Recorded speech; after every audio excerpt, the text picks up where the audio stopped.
नमस्कार दोस्तों, जैसा कि आप लोगों को इंतजार था बजट का, बजट आ चुका है और बजट के बाद आप बहुत अच्छे मूड में हैं लग रहा है। बहुत से लोग खुश हैं कि उनको टैक्स नहीं देना पड़ेगा। पहले हम लोग देखते हैं वित्त मंत्री जी ने बजट भाषण में क्या कहा। Now I come to what everyone is waiting for. Personal income tax. I have 5 major announcements to make in this regard. These primarily benefit our hard-working middle class. The first one concerns rebate. Currently, those with income up to 5 lakh do not pay any income tax in both old and new regimes. I propose to increase the rebate limit to 7 lakhs in the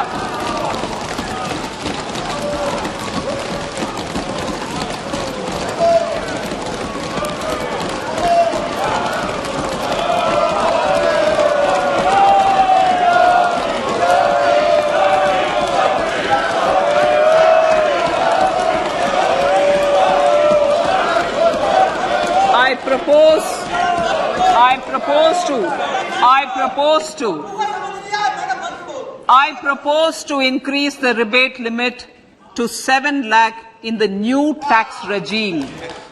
तो जैसा कि आपने budget के भाषण में सुना कि वित्त मंत्री जी का कहना है कि 7 लाख तक के इनकम वालों को कोई टैक्स का भुगतान नहीं करना पड़ेगा। बहुत अच्छी बात है। 7 लाख तक अगर जिनकी इनकम है तो उन्हें टैक्स नहीं देना पड़ेगा। लेकिन एक शब्द को सुनिएगा, 7 लाख तक। ये तक लगाने का क्या मतलब है? क्या ऐसा तो नहीं है कि वित्त मंत्री जी खेला खेल गई?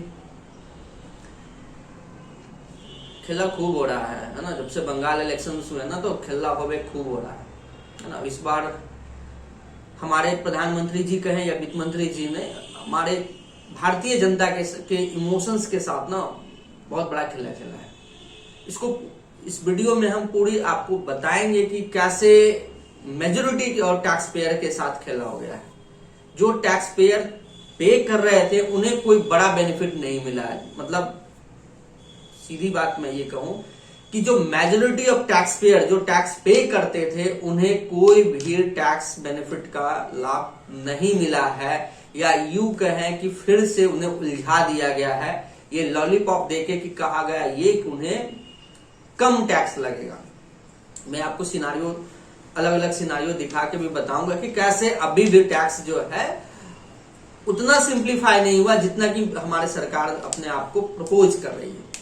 तो सबसे पहले हम लोग देखते हैं क्या चेंजेस हुए। एक पहले लाइन में ही बता दूं कि ओल्ड टैक्स रेजाइम, जैसा कि आपको पता है कि 2020 से ओल्ड और न्यू नई प्रणाली लाई गई और पुरानी प्रणाली को रखी गई।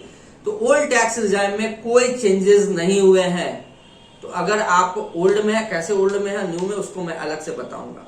सबसे पहले देखते हैं न्यू में क्या चेंजेस हुए। सबसे पहला चीज है यहाँ पे बेसिक रिजम्पशन लिमिट जो पहले 2.5 लाख हुआ करती थी उसे बढ़ाकर 3 लाख कर दिया गया। तो 0 से 3 लाख तक वाले इनकम को टैक्स कितना होगा?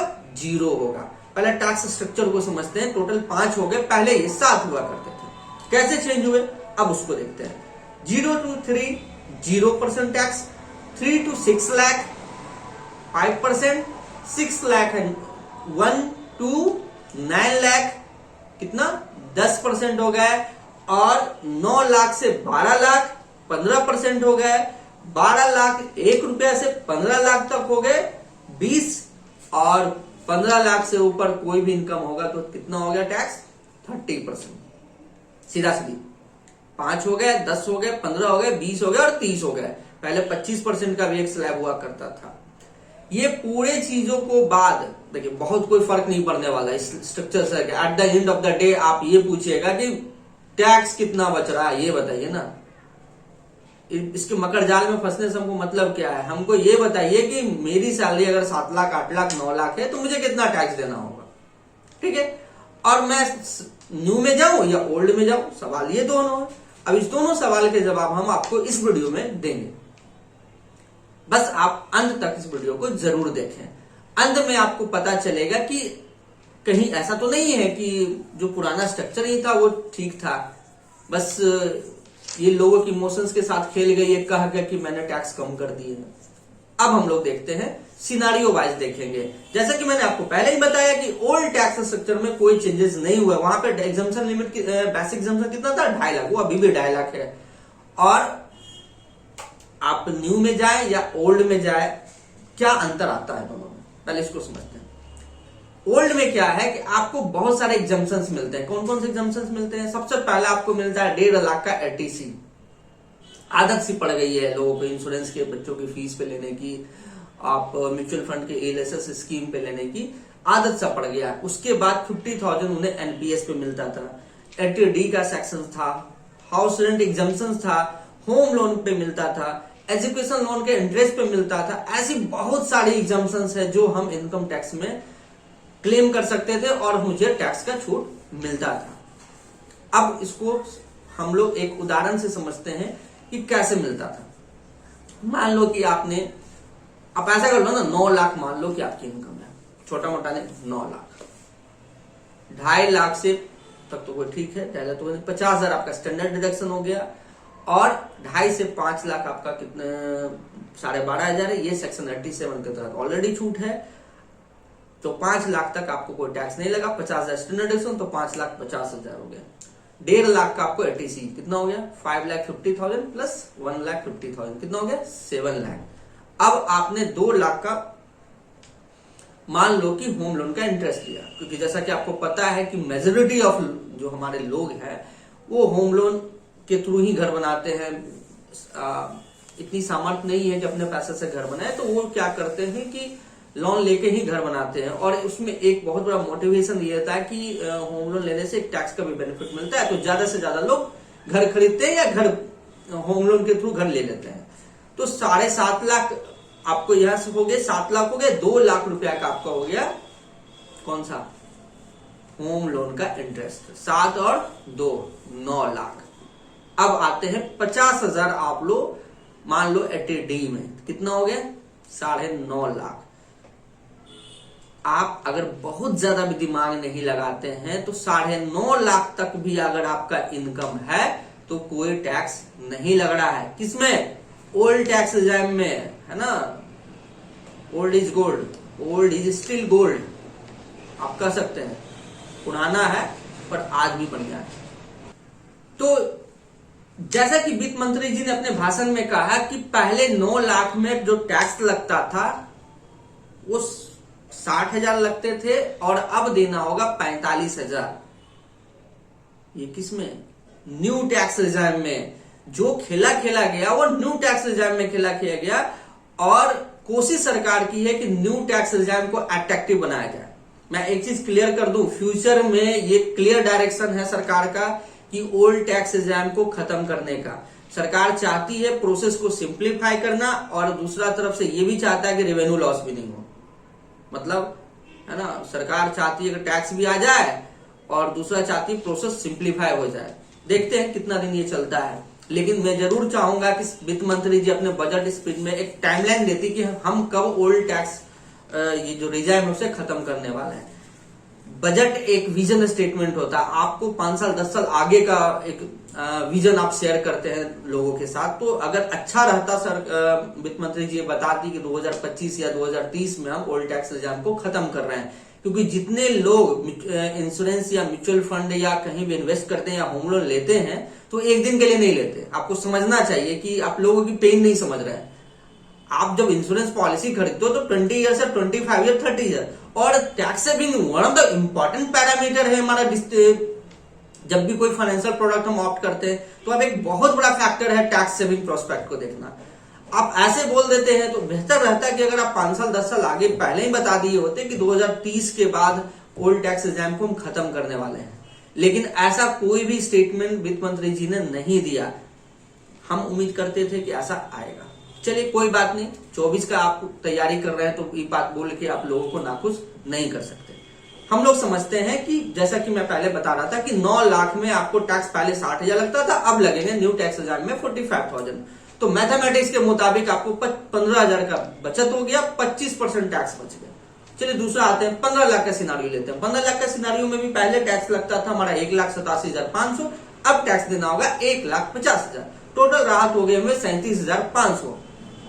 ये सारी चीजें बहुत अच्छी है जब हम न्यू टैक्स रिजाइम में जाते हैं, तो उनके लिए बहुत अच्छा है। जो कोई भी एग्जम्पशंस का बेनिफिट नहीं लेते हैं तो उनके लिए बहुत अच्छा है कि आप new tax regime is more attractive now, पहले से ज्यादा अट्रैक्टिव है। अब ये समय बताएगा कि लोग इतना अट्रैक्टिव बनाने के बाद भी क्या ओल्ड टैक्स रिजाइम का मोह छोड़ पाते हैं। मोह कैसे छोड़ेगा, जब तक उसे फायदा नहीं होगा मोह छोड़ेगा नहीं। तो ये समय बताएगा कि old tax regime is still better और नॉट। पर आज के कॉन्टेक्स्ट में 10 लाख तक के इनकम वालों के लिए आज भी old tax regime is still better. आपको मैं 2-3 सिनारियों के साथ बता चुका हूं कि ओल्ड टैक्स रिजाइम बेहतर है। एक केस में आप लोगों के साथ शेयर करना चाहता हूं जो बहुत बड़ा पिन पॉइंट है। मान लो 7 लाख तक तो टैक्स फ्री दोनों में मैंने बोल दिया है ना, दोनों में आपको न्यू में बोल दिया कि टैक्स फ्री है। मान लो किसी व्यक्ति की आय 7,05,000 या 10,000 है, 7,01,000 ही हो जाएगा तो क्या होगा। अगर आप न्यू टैक्स रिजाइम में हैं तो सिर्फ 7,01,000 रुपया आपका इनकम होता है तो आपको 26,000 लगभग टैक्स पे करना पड़ेगा। कितना? 26,000। 7 लाख तक जीरो, 7,01,000 रुपया 26,000 टैक्स। ठीक है। अगर आपको यही आप अगर न्यू ओल्ड स्कीम में आते हैं तो आप 7 लाख तक तो मैंने आपको पहले ही बताया कि आप 5 लाख तक टैक्स ऐसे बच जा रहे हैं और 1.5 लाख का टीसी कर लिए तो कितना हो गया 8.5 लाख, 50,000 स्टैंडर्ड डिडक्शन 7 लाख। और अगर आप होम लोन ले लिए या फिर आप LTD का ले लिए, NPS का ले लिए या हाउस रेंट का ले लिए, सारा बेनिफिट से कोई एक ले लीजिएगा तो आपको और भी टैक्स नहीं लगेगा। तो क्या हो गया कि 26,000 रुपया आप बचा सकते हैं थोड़ा सा इन्वेस्ट करके। किस स्कीम में? ओल्ड टैक्स रिजाइम में। ओल्ड में जगह है, न्यू में जगह तो बिल्कुल भी नहीं है। तो ये सिंपल हुआ कि कॉम्प्लिकेटेड हुआ, ये तो समय बताएगा और आपको तय करना है। ये मैं तय करने नहीं बैठा कि कौन सा आसान हुआ, लोग तय करते हैं। लोगों का काम है कि जो सबको पैसा बचाना चाहता, हर कोई चाहता, मैं भी चाहता हूं कि ज्यादा से ज्यादा बचा सकूं। तो जिन लोगों को लगता है कि सेविंग्स नहीं करना है तो टैक्स दे दीजिए, बेहतर है। डिफॉल्ट ऑप्शन चेंज कर दिए गए। पहले डिफॉल्ट ऑप्शंस जो है ओल्ड टैक्स रिजाइम हुआ करता था, अब ये होगा न्यू टैक्स रिजाइम। मतलब आपका जो एम्प्लॉयर है जो टैक्स काटेगा वो न्यू टैक्स रिजाइम के मुताबिक काटेगा। अगर आप जाना चाहते हैं ओल्ड में तो आप अपने एम्प्लॉयर को बताइएगा कि नहीं मुझे ओल्ड में रहना है, तो आपको एग्जम्पशंस का बेनिफिट मिलेगा।